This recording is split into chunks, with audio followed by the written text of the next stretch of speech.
नमस्कार, बहुत बहुत स्वागत। मैं हूं आपके साथ ऋतु ज्ञानवानी। 8th पे कमीशन के गठन के बाद से केंद्रीय कर्मचारियों की उम्मीदें आसमान पर हैं। ऐसे में वेतन और भत्तों से जुड़ी प्रमुख मांगे क्या क्या है, ये भी आप जान लीजिए। तो पेंशन और रिटायरमेंट बेनिफिट से जुड़ी मांगे और सेवा शर्तों और बाकी सुविधा 8वें वेतन आयोग के गठन के बाद से अब केंद्रीय कर्मचारियों की ये मांगे हैं।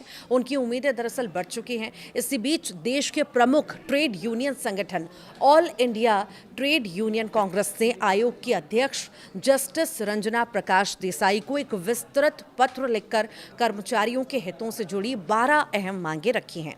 इन मांगों में fitment factor 3.0, old pension scheme की बहाली और सालाना इंक्रीमेंट दोगुना करने जैसे प्रमुख सुझाव शामिल हैं।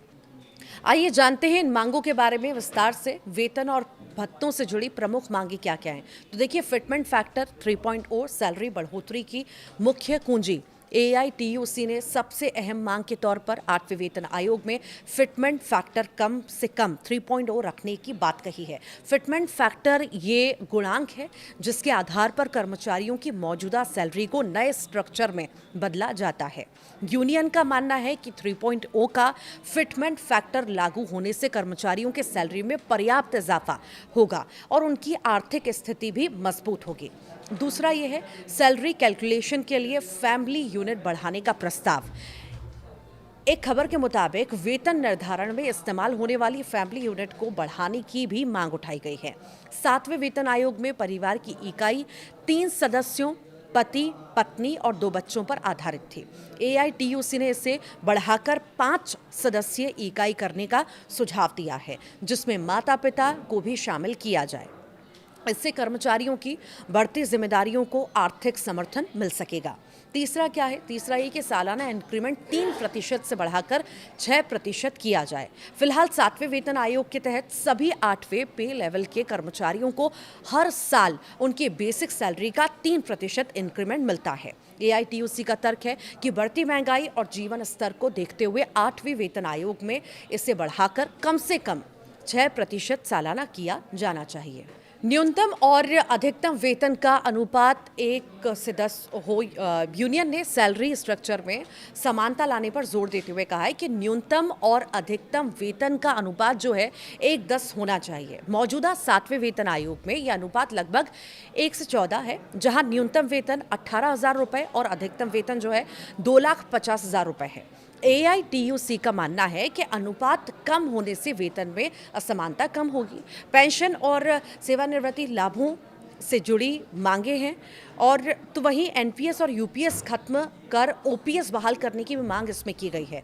तो AITUC ने केंद्र सरकारी के कर्मचारियों के लिए पेंशन सिस्टम और यूनिफाइड पेंशन स्कीम यानी कि UPS को समाप्त करने की मांग की है। संगठन ने पुरानी पेंशन योजना को फिर से लागू करने पर जोर दिया, क्योंकि वो पेंशन को कर्मचारी की डिफर्ड सैलरी मानता है। साथ ही हर 5 साल में पेंशन में 5% की वृद्धि का भी सुझाव दिया गया है। तो वहीं इसी के साथ और मांगे भी हैं। पेंशन कम्यूटेशन बहाली की अवधि घटाने का भी प्रस्ताव रखा गया है। फिलहाल पेंशन के कम्यूटेशन के बाद उस राशि को 15 साल में बहाल किया जाता है। AITUC ने इस अवधि को घटाकर 11 से 12 साल करने की मांग की है, जिससे पेंशन भोगियों को जल्द पूरी पेंशन मिलना शुरू हो सके। तो वहीं लीव एनकैशमेंट की सीमा 300 से बढ़ाकर 450 दिन करें, ये भी कहा गया है। तो रिटायरमेंट के समय मिलने वाले लीव एनकैशमेंट की अधिकतम सीमा को 300 दिनों से बढ़ाकर 450 दिन करने का प्रस्ताव भी रखा गया है। इससे कर्मचारियों को रिटायरमेंट के बाद एक बड़ी राशि एक मुश्त मिल सकेगी। सेवा शर्तों और बाकी सुविधाओं से जुड़ी मांगे भी हैं। करियर में कम से कम 5 प्रमोशन की गारंटी। सरकारी नौकरी में 30 साल के करियर के दौरान कर्मचारियों को कम से कम 5 प्रमोशन मिलने चाहिए, ये मांग है। यूनियन का कहना है कि मौजूदा व्यवस्था में कर्मचारी लंबे समय तक एक ही पद पर अटके रहते हैं, जिससे उनके करियर ग्रोथ में भी रुकावट आती है। और जोखिम भत्ते की भी बात इसमें की गई है, मांग की गई है। चिकित्सा सुविधा और अवकाश में भी बढ़ोतरी की मांग की गई है। AITUC ने अतिरिक्त सुविधाओं के तौर पर रिस्क और हार्डशिप अलाउंस बढ़ाने कैशलेस मेडिकल ट्रीटमेंट, महिलाओं के लिए यहाँ पर लीव और पितृत्व अवकाश देने की भी मांग उठाई है। रेलवे, सीएपीएफ और डिफेंस कर्मियों के लिए भी विशेष मुआवजा दिया जाए।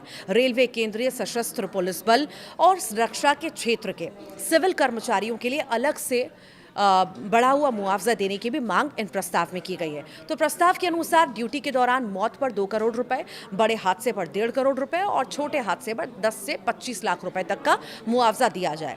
रोजगार नीति और बोनस से जुड़ी भी मांगे इनकी हैं। यहाँ पर कॉन्ट्रैक्ट जॉब और आउटसोर्सिंग खत्म करें, 15 लाख पद भरें। एआईटीयूसी ने केंद्र सरकार की नौकरियों में कॉन्ट्रैक्ट जॉब और आउटसोर्सिंग और लेटरल एंट्री का भी विरोध किया है। साथ ही सरकार में करीब 15 लाख खाली पदों को नियमित भर्ती के जरिए जल्द से जल्द भरने की मांग भी की गई है, ताकि रोजगार के अवसर बढ़ सकें और कर्मचारियों को नौकरी की सुरक्षा भी मिल सके। तो वहीं बोनस की सीमा समाप्त करें, यह भी कहा गया है इस प्रस्ताव में। वास्तविक वेतन के बराबर करें। प्रोडक्टिविटी लिंक्ड बोनस को कर्मचारियों के वास्तविक बेसिक सैलरी के बराबर करने की मांग की गई है। फिलहाल ये बोनस अधिकतम 30 दिनों के लिए 7,000 रुपए तक सीमित है। एआईटीयूसी ने इस सीमा को हटाने और इसे कम से कम 18,000 रुपए या 30 दिनों की मूल जो सैलरी है उसके बराबर करने का सुझाव दिया है। तो ये सारे प्रस्ताव हैं, अब देखना होगा इन प्रस्ताव पर किस तरह का विचार विमर्श होता है और क्या फैसले होते हैं।